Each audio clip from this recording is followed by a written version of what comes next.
Hello everyone, আজকে আমি তোমাদের সামনে কোনো ফুড ব্লগ নিয়েও আসিনি, কোনো ডেলি ব্লগ নিয়েও আসিনি। আজকে আমি তোমাদের কাছে নিয়ে এসেছি একটা ভাঙা জিনিস জোড়া করলাম কী করে সেই ভিডিও নিয়ে।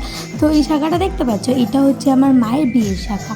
আর এই শাখাটার বয়স কম করেও 26 বছর। তো বাপি মারা যাওয়ার পর থেকে মা এই শাখাগুলো খুলেই রেখেছিল।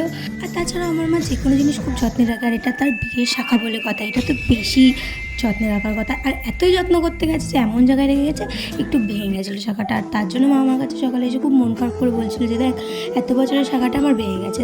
তো আমি দেখলাম মা এটা অনেক মন খারাপ করে আমায় বললো। তো তখন আমার মনে হলো যে না, এটা তো আমি জোড়া লাগাতেই পারি ফেব্রিকুইক দিয়ে। অ্যান্ড দেন তারপরে আমি এটা লাগিয়ে দিলাম। আর এটা লাগানোর পর না অনেক নিজের মনে শান্তি লাগছিলো। অ্যান্ড এটাকে ধরার পরও খুব ভালো লাগছিলো। আমার স্মাইলটা দেখে বুঝতে পারছো, কারণ এটা আমার বাবার হাতের একটা স্মৃতি বলে কথা। তো যাই হোক, বাপিকে তো আর ফিরে পাবো না, বাট বাপির হাতে দেওয়া জিনিস ধরতে পেরে আমার সত্যি অনেক বেশি ভালো লেগেছে। তো ভিডিওটা এইটুকুনি ভালো লাগে। Like comment share, by.